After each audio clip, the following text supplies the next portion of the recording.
Now you, all right, let's let people in, get this show on the road. You and I should have a coffee date sometime soon. Sounds great. Maybe a Christmas wine and cheese. Bonjour tout le monde. No, bonjour.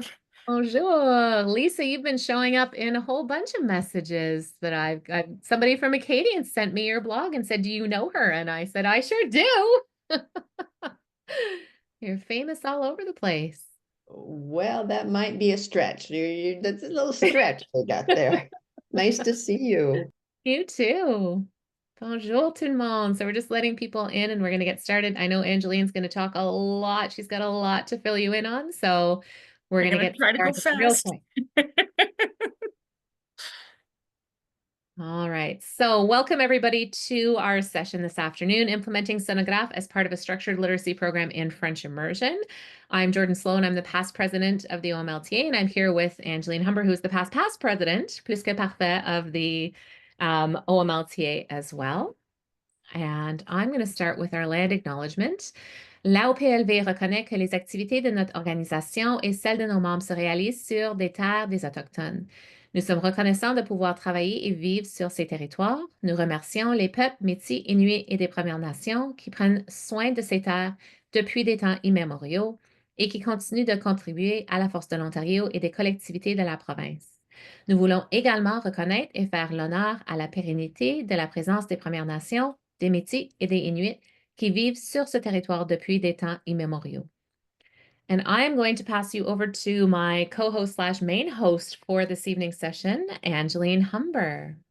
And I am going to apologize in advance because I have so much to share with you. And so I'm hoping we can get through it. I'm going to talk quickly, but also really want to ensure that we're answering your questions. So encourage you to share any questions that you have. And note that this part of the session is being recorded. But however, when we're done the main part of the presentation, we will definitely stop the recording in case there's people that have questions that they might like to ask and not have recorded.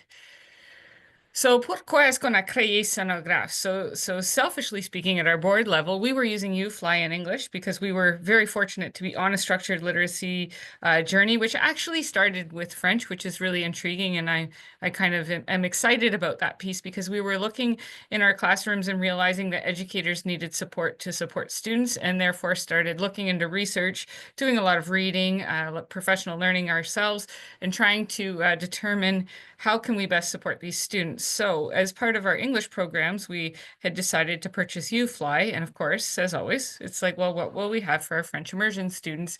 And so reached out to UFly, and they graciously provided us with permission to adapt the resource. Note, adaptation is a really important word. It is definitely not a translation. That being said, the routine is research-based and evidence-based, and so therefore we know it's very important. And definitely know the importance of that systematic, explicit instruction. I do think in French immersion we often had some explicit instruction of those grapheme phoneme connections. However, that systematic piece is something that I know in our board, we've had a lot of conversations about that. We didn't have that scope and sequence per se to follow, and the process of interleaving. So we definitely want to spend that time teaching those grapheme phoneme connections and in a sequence that's logical, and also just being cautious about how we introduce those things.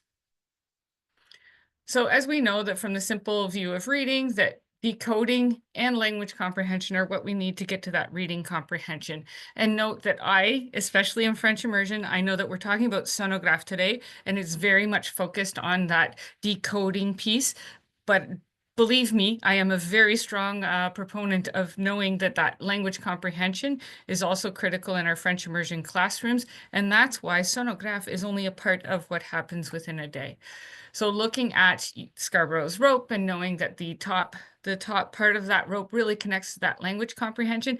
And I actually think in the way that we're doing this now, we can provide more rich opportunities for developing vocabulary and background knowledge because we're not tying it all to being able to decode. So I actually think that having those strands a little unwound, especially near the beginning, helps us get a more strongly braided cord as we move forward in French immersion. So I love that in French immersion, we have the CFR as a framework of reference for that comprehension piece. So what is it students know and are able to do en français, and how can we support them in moving forward? And of course, based on that right to read public report and the findings of that, we know that we need to spend a little bit more time in that word recognition strand of the rope. And of course, making those connections to our FSL curriculum. And I know there have been a lot of conversations around, but when are we getting a new one? But there are a lot of good pieces in there that support our students moving forward. And I think as we continue to learn and grow, that we can make those connections to what is there. So I'm not going to take you there right now, but the best way to access, and I will share these slides, the PDF of the slides with you. The best way to access son-au-graphe at this time is through our board's French as a second language page. Scroll to the bottom and you can find the view teaching resources. It will be moved to a different space once the piloting of the program is complete. Just at this time, our IT department didn't want it anywhere else for now until we can make sure the pilot phase is done, and then we can share it with outside organizations that can share it that way. And also note that there is plans to therefore change it over also so it's available in Google Slides. So I know that it's hard, but please be patient, and that is the spot to go find it.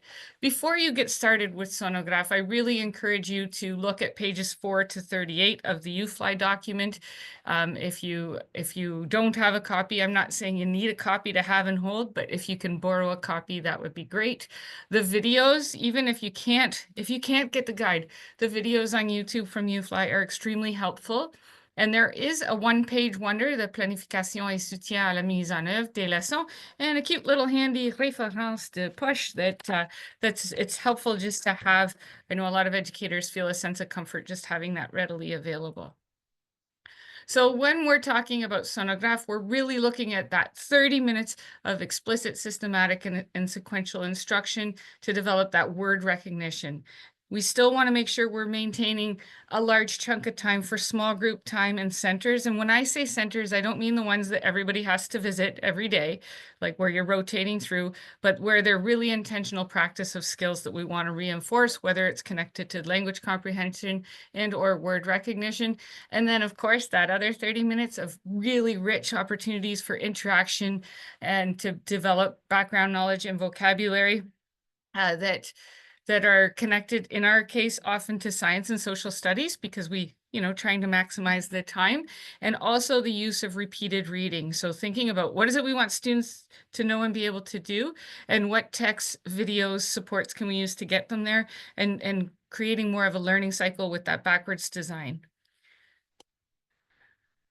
And we will get you the link, don't you worry. I saw someone needed that. So with son-au-graphe, what is recommended is that you're starting with the one concept on day 1, and you're going into day 2 with that in the second day.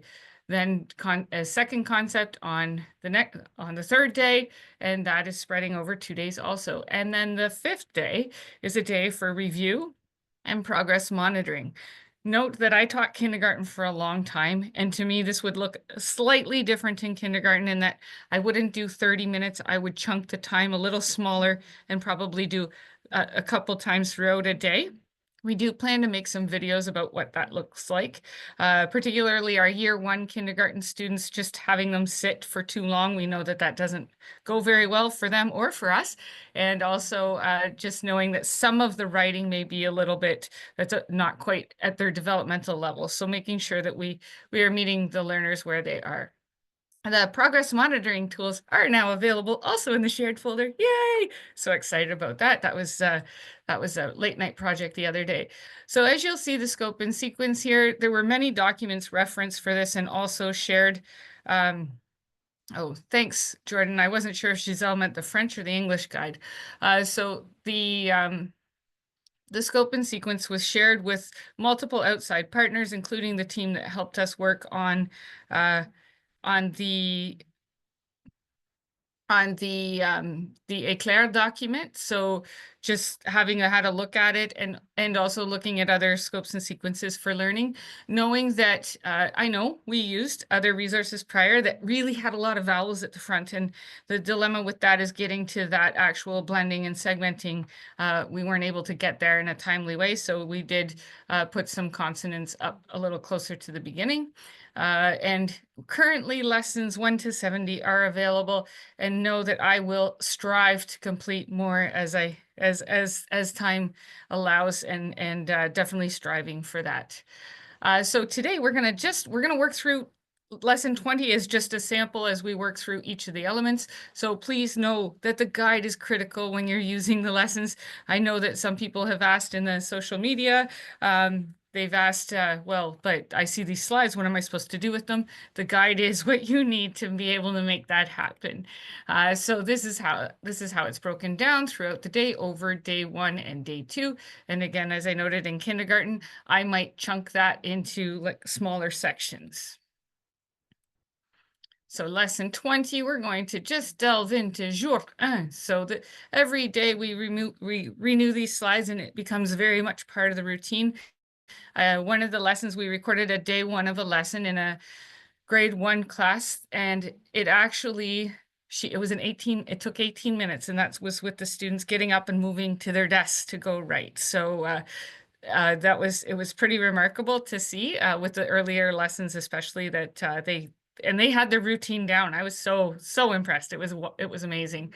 So looking at conscience phonemique. So what resources do you need? You just need the lesson plan, and it is only oral. So sometimes you might, especially early on in the lessons, you may choose to use your fingers for that piece, but it is only oral. So SO, c'est seulement oral. So conscience phonemique, if we're looking in the guide, these are the words. So the educator presents the phoneme, so p, a, and the student says the word. So they're going to say papa. Okay, eat, pita. The one thing UFly recommends is never skip a step. So if you're feeling it's too pressed for time, less words, but don't skip a step. So that's something. And try to use connected phonation where possible. So for example, if I were to say sha, I would go shh, ah. I can't do it with any of the P words. I realized after the fact, and I'm sorry, but because this is a stop sound. Then moving into the segmenting. So the educator presents the word pita, and the students segment the word into phonemes. And they recommend, especially early on, that you have the students repeat the word. So the students say pita, and they go p, t, and then say the word again. That's what they recommend, especially early on, just to support that understanding of the blending and segmenting. It is a very quick piece of your lessons, looking at, if you think of it, it's 2 minutes. And as you'll go through the lessons, you'll see it often starts with easier words and works through to more challenging. So where you're starting with 3 phonemes and you're moving into 5. It is a little different in English in the sense that there are more stop sounds early on, and we did consider how to change that, but it was really challenging, and know that there are some differences when it comes to those nuances of the language. So note that the words in that section are generally connected to those phonemes that are going to be taught in the lesson to come. So for example, this lesson is for the letter P, and know that that is why you'll see a lot of P's in this section.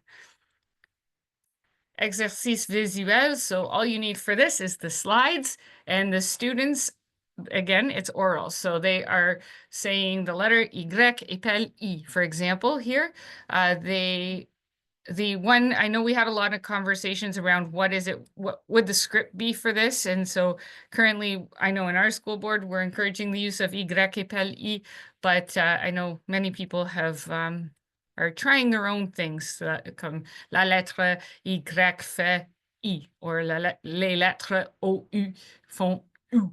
But we are working with épelle because that is what UFly uses also. So again, you're putting up the slides, and the students reply orally all together.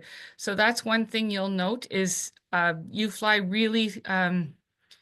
really is based on those opportunities to respond. So not just that one child that puts up their hand, but where everyone is doing it together. And you'll see a hand there. So whatever action you choose to use to like encourage them all to reply together, and so that they're all having all of those opportunities to practice and respond. So note that in cases where they actually know two answers, that they're actually saying both. So for example, Y épelle I et Y épelle I. De moving, je m'excuse. Exercice visuel. So I just put a couple slides in here, not all of them, because otherwise we'd be here way too long. Really important parts, and this is why I do encourage you to read the front of the U-Fly manual, is the reviewing and correcting. That's very much a part of that first part of the manual. So if the students hesitate, you're going to review that grapheme, and if there's an incorrect response, you use the I do, we do, you do model to support the students in having the correct answer to that before you move forward. So that is exercice visuel fini. Exercice auditif. So here, you'll need your guide, but then the students will need a whiteboard or paper and a pencil. I know some of the things we have available in our board are these lined whiteboards.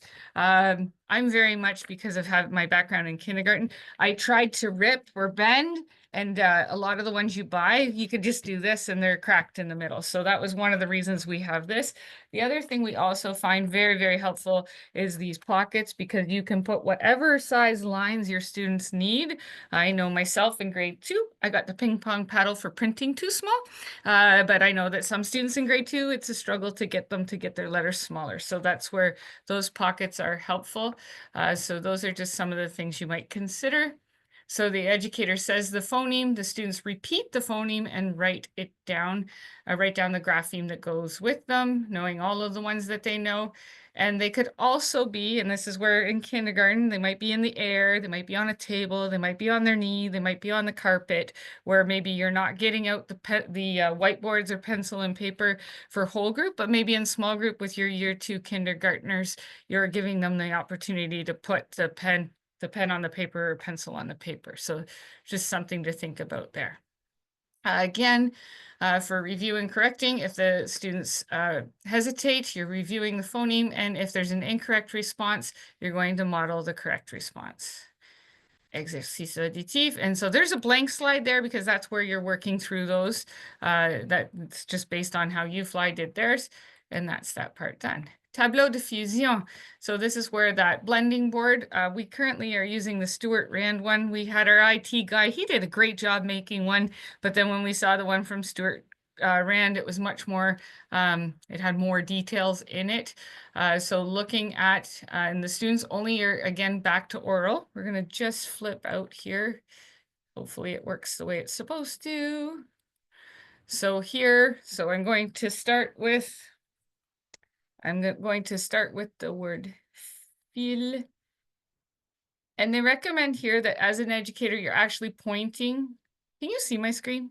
Just making sure you see the blending word. Thank you, Jen. So you're going through, you're going fil. So just doing it that way. One thing we did talk about, I presented just yesterday a little bit about son-au-graphe, is prior to doing Acadience reading assessments, it's important to know that students can't say each phoneme and then recode if they don't get the mark for recoding.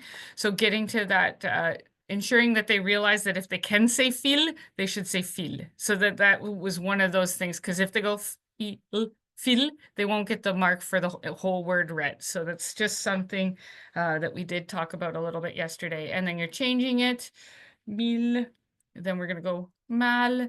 And I love that you can see the words that were there on the side. One thing to note is that U-Fly did opt to use nonsense words in some spots, but because we're working with additional language learners, though some of the words are very obscure, they are all real words. And then there are a few lessons where we couldn't just change one letter and one sounder. We would have no type of word chain. So the explanation of that is there. And so you're just changing one part of the word at a time. And again, though, those nonsense words were avoided because of the French as an additional language learning. And if you choose to make your own word chains, please make sure you're only using words that contain grapheme phoneme connections that you've already taught. So that's something really important as you're developing your own words. So that's that. And again, réviser, corriger. If there's an incorrect response, you're using the I do, we do, you do model. These are really nicely laid out again in those first pages of the guide. I have had a conversation with UFly. We'll talk about that in a bit, about the formatter of the guide. And so I'm following up with them very soon. So looking at the new concept. So this is longer. It says environ 15 minutes. So that's really important to note. And you need your slides, and you want students to have those whiteboards or paper, whatever you're using in your classroom to support. So again, the script is in the guide for you. Voici la lettre P. La lettre P est une consonne. On peut écrire avec la lettre P comme dans le mot pingouin. The other slides also had an explanation of why there's a difference between a penguin and a manchot, which was fun, but that's not for here. La lettre P peut se trouver au début du mot, comme dans les mots pomme et pita, au milieu du mot, comme dans les mots lapin et spa, et rarement à la fin du mot, comme dans les mots stop et beep. So looking at that goes through and is animated for you. Note that part of the conversation with UFly is that this is publicly shared, and you do have access to, if you're like, I don't know about this part about stop a beep, that you could not show that slide. So those are things to think about. Your professional judgment is really important. And I know some people have said, well, there's too many slides, and you can, especially for the visual drill, you're allowed to change those slides. However, note that they are interleft, and interleaving was considered, and we looked at numbers and had checklists and spreadsheets going to ensure that that happened throughout. And then looking at the geste articulatoire, so this is very much helpful for students, but I know we've had a lot of conversation around it. You're not using the sound wall ad nauseum, but it's a great tool to support those grapheme phoneme connections. And I love Holly Lane's explanation of like phonemes it is not just about that sound, but it's about what you're doing to make that sound. So the explanations are there that you're reading out loud, and then you're adding that grapheme to the sound wall. Note that this sound wall picture has all of the graphemes on it. You would only add them or reveal them as you added them. And I know that I've seen some of these on walls. I've seen some of them on science backboards, and whatever works for you in your context, it's really important to consider. And I also know some of our older students that are receiving additional learning support, they have just a simple page in their binder that's printed this way, so they have it as a tool to support their spelling. So that's just a sample. We're getting into the articulation and the production de la forme graphique. Just today, I added just all the letters of the alphabet, A through Z, not the accented letters yet, because that was a today job. I do hope to add them, and know that I have UFly has helped me. I will have the accented letters, the animations to go with them, and it's something in progress. I just haven't got to it yet. So working through, again, it's the I do, we do, you do, using those animated slides, and you're working through that script with the students. Gonna just breathe for a second there while we watch the little video, and then lowercase.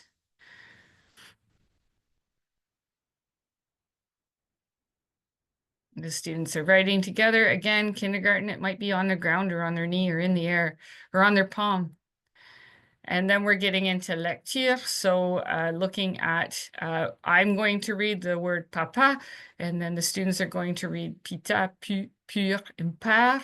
And then for the writing piece, it's really important to know that you can use segmentation strategies to help the students with the writing, and also the pound and sound. So the frappe, identifier les sons, where they're going and then they're spelling out the word.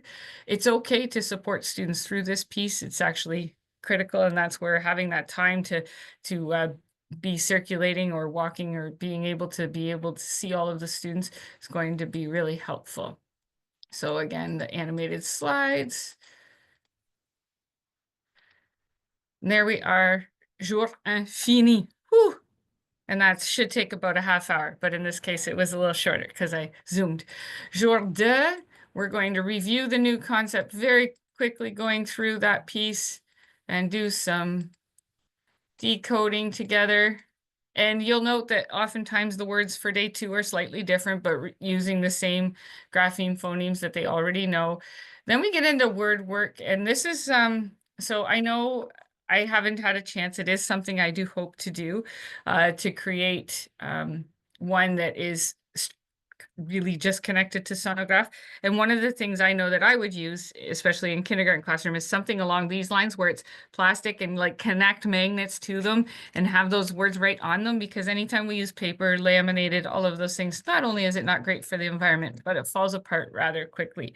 We also have the magnets from Pheno, and I know that the Canadian Education Warehouse was working on some new French magnets. And Tapigraph, of course, is a resource that I know many are using for this component. I have also seen educators using just a whiteboard and marker just because of time and cost and additional responsibilities. So looking at that word work piece, so remembering you're flipping between encoding and decoding, encoding and decoding. So you're going to start with utiliser vos lettres pour former le mot car. Changer le C dans le mot car à, or changer le K app, or la lettre C à P. Quel est le nouveau mot? Par. Montrez-moi comment changer par à pur. So just making sure you're flipping between the scripts. And where possible, I think if you can gesture, point to, provide an image of something, like if you're doing sur, you could do sur. If you're doing mur, you can show them a mur. To add some meaning to those words. It's I know it is a little challenging with some of the words because they're not like do and bu and pu. We can do that one anyway. so just things to think about where possible, adding that sense to support the orthographic mapping.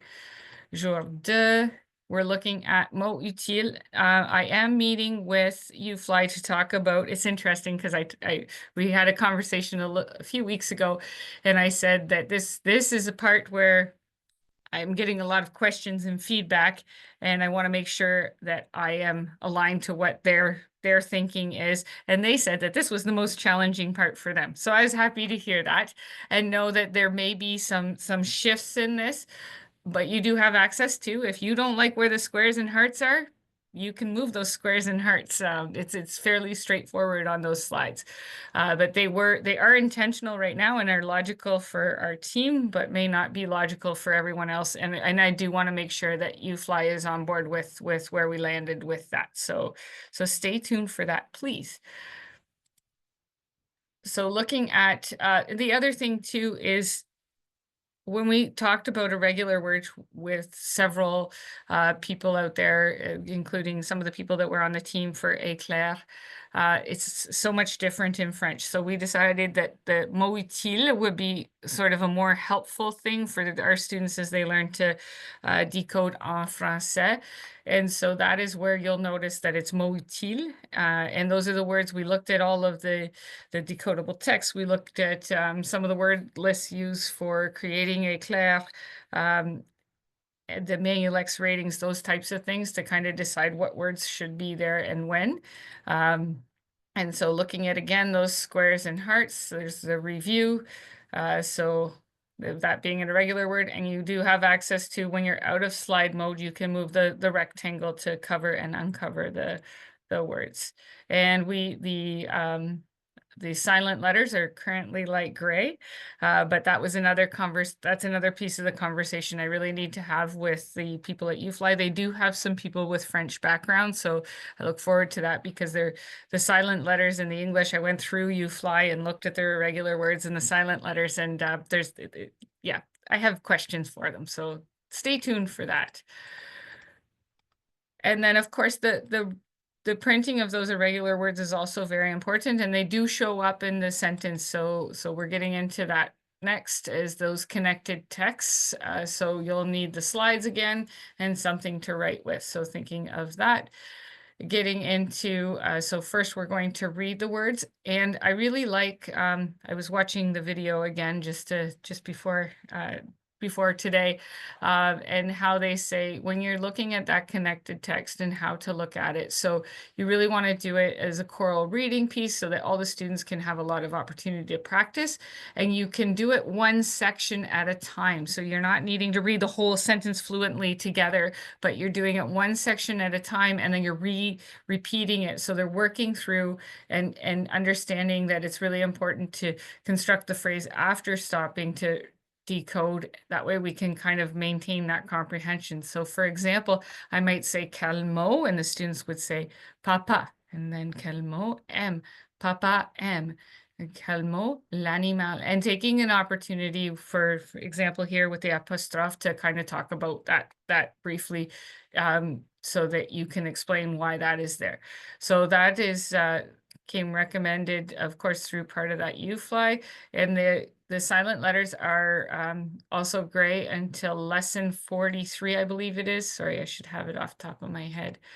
So again, reading together, Papa aime l'animal, il y a une pile, Pablo va au parc. And then when we're looking at writing, and again, I know I mentioned earlier that they said, please don't skip any steps. This is where if you only have time for one sentence, you only do one sentence, and you can choose that sentence. But if you have time for two sentences, or maybe you have a small group and that small group is able to do all the sentences. So just kind of thinking about those things. And again, this can be a guided process. It's not a strict dictation. You could be working through, like there's a silent letter at the end of that word. What is that silent letter? Remember, is one of our mots utiles. So having those conversations to make sure students understand. Then when they're looking at their writing, it's really important that they consider, and I know it doesn't translate as well, but they use caps for UFly, so the capitals, but looking at, have they capitalized correctly? Is their printing neat, and do they have spaces between their words? Is the punctuation correct? And then the spelling, of course, the spelling. They recommend having students read over their written part. So this part here 4 times with a different lens each time. So that goes with that. And then we get into those decodable texts. So these are in the guide. They are also on the slides. They're up until lesson 43, they're with and without support. So where there's the liaison and the silent letters. And then after that, they are without support. But again, they have you, which is the most important support.